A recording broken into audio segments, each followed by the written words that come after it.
Hi bro. జై Sriram. వినపడతలే. So Vamsi, మీరు అసలు ఈ బీజేపీ సపోర్టర్ ఎలా అయ్యారు? మేము బీజేపీని సపోర్ట్ చేయడం లేదు.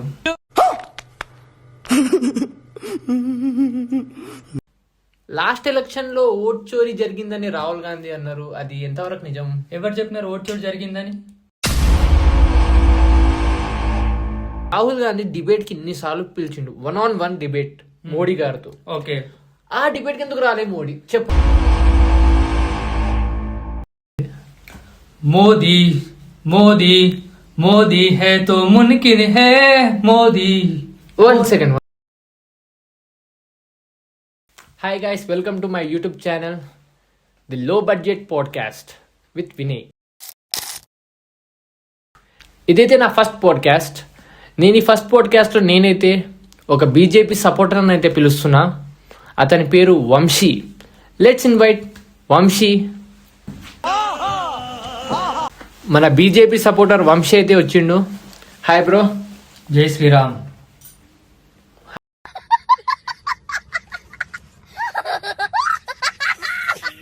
జై శ్రీరామ్. జై శ్రీరామ్. సో వంశీ, మీరు అసలు ఈ బీజేపీ సపోర్టర్ ఎలా అయ్యారు? మేము బీజేపీని సపోర్ట్ చేయడం లేదు.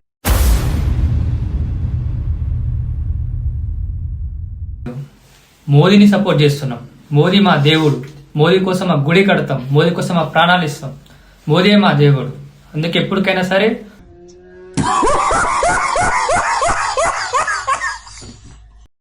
మీరు ఇన్నిసార్లు మోడీ మోడీ అన్నారు కదా, యాక్చువల్లీ నాకు ఒక క్వశ్చన్. చెప్పండి. మీకు మన నేషనల్ సాంగ్ ఏంటో తెలుసా? అది నాకు తెలియదు. తెలుసు నేషనల్ అంత. ఒకసారి పాడండి. మోదీ మోదీ మోదీ హే తో మున్కిన్ హే మోదీ. 1 second. ఈ సాంగ్ మన నేషనల్ సాంగా? అవును. तू समझा? हाँ नहीं तू समझा नहीं. తెలీదా? మీరు రీల్స్ లో చూడారా నేషనల్ అంతం అని? పెద్ద పెద్ద సెలబ్రిటీస్ ఇస్తారు. 12th ఫెయిల్ సినిమాలో హీరో పాడినారు. పెద్ద పెద్ద సెలబ్రిటీసే కదా తీసుకున్నారు. మనకు ఇండిపెండెన్స్ డే ఎప్పుడు వచ్చింది? 2014. అంటే అది అదైతే మన పార్టీ గెలిచిన రోజు కదా, బీజేపీ పార్టీ. అప్పుడే ఇండిపెండెన్స్ డే వచ్చింది మనకు. 2014 లోనే ఇండిపెండెన్స్ డే వచ్చింది. అప్పుడే సంపూర్ణ ఏంటి బాబా అన్న ఇంకోసారి అన్న సంపూర్ణ ఇండిపెండెన్స్ డే వచ్చింది ఆ రోజే. 2014 లో మనకు 2014 లోనే ఇండిపెండెన్స్ డే వచ్చింది. ఓకే. లాస్ట్ ఎలక్షన్ లో ఓట్ చోరీ జరిగిందని రాహుల్ గాంధీ అన్నారు, అది ఎంతవరకు నిజం? ఎవరు చెప్పినారు ఓట్ చోటు జరిగిందని?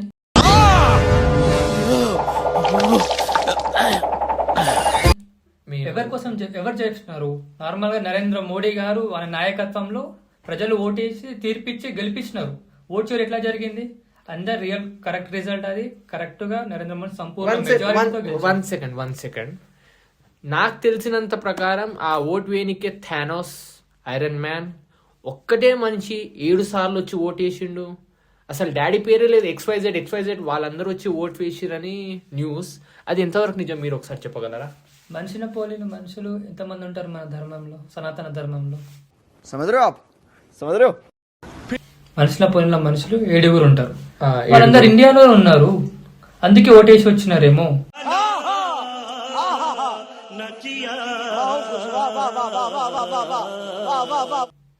అంటే మీరు అంటున్నారు ఏంటంటే ఇప్పుడు మనుషులు అందరూ ఇండియాలోనే ఉన్నారు, 7 వచ్చి మన ఒక్కొక్కరిగా వచ్చి ఓటేసారు. ఉండొచ్చు, తప్పేంటి? సరేనండి. థానోస్ ఎక్కడి నుంచి వచ్చి ఓటేసిండు? థానోస్ మీరు మొన్న రీల్స్ లో చూసినారు కదా, ఒక పెద్ద హోల్ వచ్చింది, లైక్ ఎల్లో కలర్ లైట్ లో నుంచి ఇట్లా వచ్చి ఓటేసినారు కదా, అందులో తప్పే ఉంది. గ్రీన్ కలర్ బాడీ తోటి ఈ మాత్రం హింట్ ఇస్తే చాలు, చెలరేగిపోతారు అంతే.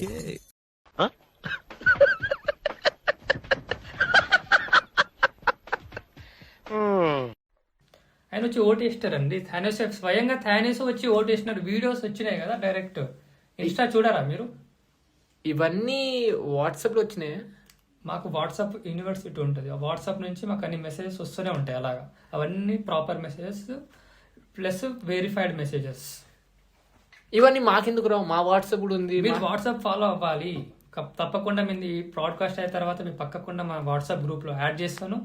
You definitely get all the messages from that.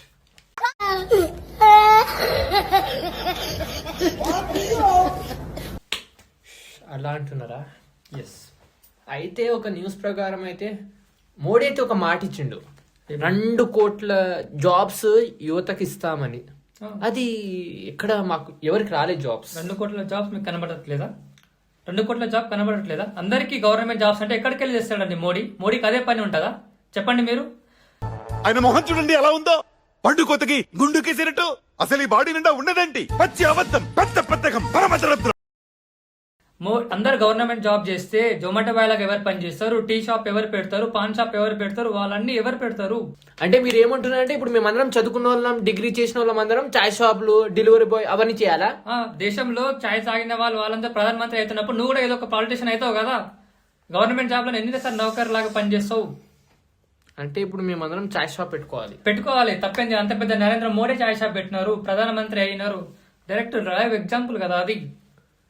సరేనండి, సరే మీరు ఇన్ని ఆర్గ్యుమెంట్స్ చేస్తారు కదా. అయితే మన ఇండియాలో గర్ల్స్ మిస్సింగ్ కేసు ఉంది, అది ఏమైంది? వాటి కోసం నరేంద్ర మోడీ గారు స్వయంగా బేటీ బచావో బేటీ పడావో అని Fail, స్కీమ్ పెట్టారు. fail, ఫెయిల్ అని ఎలా చెప్తున్నారు మీరు? అందరికీ తెలుసు అందరూ అది fail. మహిళలు చదువుకుంటలేరా? అందరూ ప్రయాణం చేస్తలేరా? అందరూ ఐఏఎస్ ఐపీఎస్ అయితే లేరా?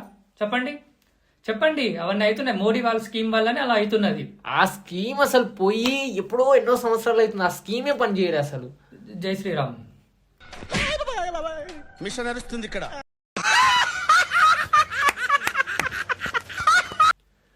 జై శ్రీరామ్. Next question. ఎస్. సరే, మన ఇండియాలో ఈ బైక్ మీద ఉన్న ప్రైజెస్, ట్యాక్సెస్, ఇంకా మెయిన్ ఈ పెట్రోల్ డీజిల్ ప్రైజెస్ ఎందుకు ఇంత పెరిగినాయి చెప్పండి? ఎందుకు పెరగవండి పెట్రోల్ డీజిల్ ప్రైసెస్? ఎందుకు పెరగాలి? ఫ్యూచర్ కోసం మన ప్రధానమంత్రి అంతగానం చేస్తున్నప్పుడు పెట్రోల్ డీజిల్ మీద ఏమంటుంది? మాకు పెట్రోల్ డీజిల్ ఎంతైనా పెరగని మేము మోడీకి ఓటేస్తాం. మోడీ గారు ఆయన ముందు చూపు ఆలోచనలతో మనం నడవడం మానేసామని పెట్రోల్ డీజిల్ బైక్స్ మీద ప్రైజెస్ పెంచారు. కాబట్టి మనం దానివల్ల మనము నడవాలి. మనం నడిస్తే ఆరోగ్యానికి మంచిది. దానివల్ల నేను కూడా ఛార్జింగ్ స్కూటీ కొనుక్కున్నాను, electric bike. So that I'm saving my petrol. అంటే ఇప్పుడు మన ఫ్యూచర్ జనరేషన్ కోసం పెట్రోల్ సేవ్ చేయాలని ప్రైజెస్ పెంచేసి మనం కొనకుండా. Yeah, that's right, that's true అండి. మరి ఇప్పుడే మనం పెట్రోల్ అంతా ఇక్కడ వాడేస్తే ఫ్యూచర్ వాళ్ళు ఏం వాడతారు? అందుకే దానికోసం కొంచెం ఛార్జెస్ పెంచినారు. ఇష్టం ఉంటే కొనండి, లేకపోతే లేదు. మేమైతే ఎంత పెట్రోల్ అయినా కానీ కొంటాము, మోడీ గారికే ఓటేస్తాం. జై మోడీ, జై నరేంద్ర మోడీ. అంటే ఇప్పుడు ఇవన్నీ మన హెల్త్ కోసం చేస్తున్నారని చెప్తున్నావు? Just definitely, no questions about it. పక్క హెల్త్ కోసమే చేస్తున్నారు. అసలు ఈ పెట్రోల్ కి హెల్త్ కి అసలు లింక్ అంత దూరం ఆలోచించేసిండ ఇప్పుడు మన మోడీ. रुको जरा सबर करो बोला धक्का बुक्की नहीं करने का. డెఫినెట్లీ ఆలోచించినారు. అది మన హెల్త్ కోసమే. నడవడం వల్ల మన రక్త నాణాలు మంచిగా ఎనర్జెటిక్ గా ఫీల్ అవుతాయి. మంచి బరువు తగ్గొచ్చు, అన్ని ప్రతి ఒక్క లాభాలు ఉన్నాయి. అంతే, ఇప్పుడు ఇదే అంటారు మీ ఆన్సర్? Yes, definitely. మీకు ఏ విషయంలో నేను డిబేట్ చేయలేకపోతున్నా. ఎస్. సరేనండి, అదంతా కాదు. కాంగ్రెస్ గవర్నమెంట్లో 400కి ఉండే మన సిలిండర్, 400కి 4. ఇప్పుడు ఎందుకు లెవెల్ 100 అయింది? పేదవాళ్లకు సమస్య లేదా? లేదు. పేదవాళ్ళు ఎంత బాగా బతుకుతున్నారంటే కాంగ్రెస్ గవర్నమెంట్ లో అప్పుడు అందరూ మురికి దగ్గర బతుకుతుండే వాళ్ళు. ఇప్పుడు నరేంద్ర మోడీ ప్రభుత్వంలో అందరూ మంచిగా హ్యాపీగా ఉన్నారు. మన దేశ ప్రజలు ఇంత సురక్షితంగా ఉన్నారంటే నరేంద్ర మోడీ గారి వల్లే.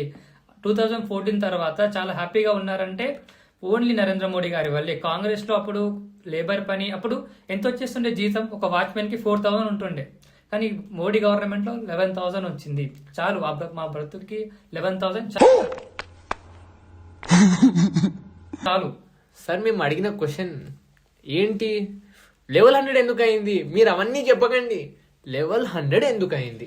ఇప్పుడు గ్యాస్ ఉండడం వల్ల ఫాస్ట్ గా వంటలు అయిపోతున్నాయి. మనకు ఆయిల్ ఫుడ్ అవన్నీ దాని మీద వండుకుంటున్నాం. దానివల్ల మనకు ఆరోగ్యానికి హానికరం. ఆవిడ కరెక్ట్ గానే చెప్పిందిరా. చాలా సేపు సస్పెన్స్ తర్వాత నాకు కూడా అర్థమైంది. కాబట్టి అంత రేట్ చేస్తే సామాన్య మిడిల్ క్లాస్ పీపుల్స్ వాటిని కొనలేరు కాబట్టి మోడీ గారు ఆ రేట్ని పెంచినారు. ఆయన ఆ రేటు కూడా పెంచలేరంటే మనం దేనికోసం, మన ధర్మం కోసం మన దేశం కోసం ఆ రేటు కూడా మనం పెట్టలేమంటే దేనికంటే మనం కష్టం చేస్తుంది మనం ధర్మాన్ని కాపాడుకోవడానికే కదా. ఇప్పుడు అలా కూడా రాస్తున్నారు అన్నమాట. మండుతున్నట్టుంది. 1100 ఎఫర్ట్ చేయలేమంటే దానికి ఏం మాట్లాడుతున్నారు మీరు? బట్ మీరు చెప్పినట్టయితే 1100కి అఫోర్డ్ అంటే మేము కొంటున్న ప్రతి దాని మీద ట్యాక్సే ఉన్నాయి. ఉంటదండి, ట్యాక్స్ ఎందుకు ఉండదు? ట్యాక్స్ ఉండాలి, తప్పకుండా ట్యాక్సెస్ ఉండాలి. మాకేం కనబడతలేవు ట్యాక్సెస్, మేము డైలీ కొంటున్నాము, అన్ని మీ చేస్తున్నాము. దగ్గర కోట్లు ఉన్నాయి స్వామి, మీ దగ్గర కోట్లు ఎవరు ఉన్నాయి. చెప్పినారు కోట్లు కొట్టున్నారని? అందరూ కొంటున్నారు, అందరు హ్యాపీగా ఉన్నారు. నరేంద్ర మోడీ నాయకత్వంలో అందరూ సంతోషంగా సుఖంగా మన దేశాన్ని కాపాడుకుంటూ చాలా బాగా ఉన్నారు. కాబట్టి మాకు ఎట్లాంటి సమస్యలు లేవు. మీరు సమస్య క్రియేట్ చేసినట్టు మీరు దేశ ద్రోహులు కాబట్టి మీరు కాంగ్రెస్ కాబట్టి మీరు ఇట్లాంటివి చేస్తున్నారు. సార్ అర్థం? వంశీ గారు మేము దేశ ద్రోహులని ఎలా అంటున్నారు మిమ్మల్ని? దేశ ద్రోహులు అంటే నరేంద్ర మోడీని మీరు దించాలని అనుకుంటున్నారా? ఇంత మంచిగా చేస్తున్నారు గవర్నమెంట్, ఎట్లా ప్రశ్నిస్తారు మీరు గవర్నమెంట్ కి? कैसे कैसे लोग रहते हैं यार यहाँ पर. साला तुमको पागल कुत्ते का गाड़ी उठा के ले जाएगा बता रहे हैं हम. నరేంద్ర మోడీ నిన్న ఏఐ సమిట్ లో మన దేశాన్ని ఎంత మంచి పేరు చెప్పినారు. ప్రపంచ దేశాలన్నీ మన గల్గోటి AI యూనివర్సిటీయా? గల్గోటి ఆ కుక్కని ఎక్కడి నుంచి తెచ్చిర్రు చెప్పండి జై మీరు. శ్రీరామ్. వేసేసాడు, బాగా వేసేసాడు. జై శ్రీరామ్. జై శ్రీరామ్. సరే, డెవలప్మెంట్ అంటున్నారు, ఓకే ఫైన్, డెవలప్మెంటే కదా మీకు కావాల్సింది. Yes. రాహుల్ గాంధీ డిబేట్ కి ఇన్నిసార్లు పిలిచిండు, 1-on-1 డిబేట్ మోడీ గారితో. ఓకే, ఆ డిబేట్ కి ఎందుకు రాలే మోడీ చెప్పండి నాకు. ఎవరితో మాట్లాడుతున్నావో తెలిసే మాట్లాడుతున్నావా? ఆ పప్పుతో డిబేట్ ఏమైనా చేస్తారా? ఆ పప్పు ఎంతో చదువుకున్నాడు, పిహెచ్డీ చేసినాడు, డిగ్రీలు చేసినాడు. ఆయనతో ఓడిపోతే మేము ఏంటి బాబన్నా ఇంకోసారి అన్న చేసినాడు, ఆయనతో ఓడిపోతే మేము ఆయనతో ఓడిపోతాం కదా. లేక మాకు కావాలి, మేము డిబేట్ చేయాలంటే చదువుకొని రానివాడు హిందూ వాళ్ళు ఉంటే మేము డిబేట్ చేయగలుగుతాం. మా మాట ఎవరైతే వింటారో వాళ్ళతో డిబేట్ చేసి మేము గెలవగలుగుతాం. ఏం చెప్పావురా? వాళ్ళతో వీళ్ళతో మేము గెలవలేము. అంటే మీరు ఏమంటున్నారు అంటే ఇప్పుడు రాహుల్ గాంధీతో డిబేట్ చేసి మీరు ఓడిపోతారు. క్యా బాత్, ఏం మాట్లాడుతున్నారు మీరు? అసలుకి నరేంద్ర మోడీ గారిని ఓడగొట్టాలని ఉందా ఇప్పుడు మీకు? ఏంటిది మాకేంటిది అంటున్నాను. జై శ్రీరామ్. దోషద్రోహి అన్సబ్స్క్రైబ్ చేసేయండి.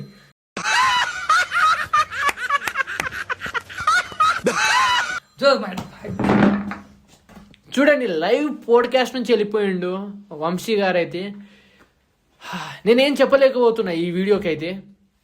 ఈ వీడియో మీకు నచ్చినట్టయితే లైక్ షేర్ అండ్ సబ్స్క్రైబ్ అయితే చేసుకోండి. ప్లస్ ఈ వీడియోకి అయితే 10,000+ వ్యూస్ వస్తే అతన్ని మళ్ళీ నేను ఈ కుర్చీలోకి అయితే తీసుకొస్తా, అతన్ని మళ్ళీ క్వశ్చన్స్ అడుగుతా. Please like share and subscribe చేయండి వీడియోకి. ఎంత అయితే అంత అయితే షేర్ అయితే చేయండి పక్కా. అతన్ని నేను మళ్ళీ తీసుకొస్తా.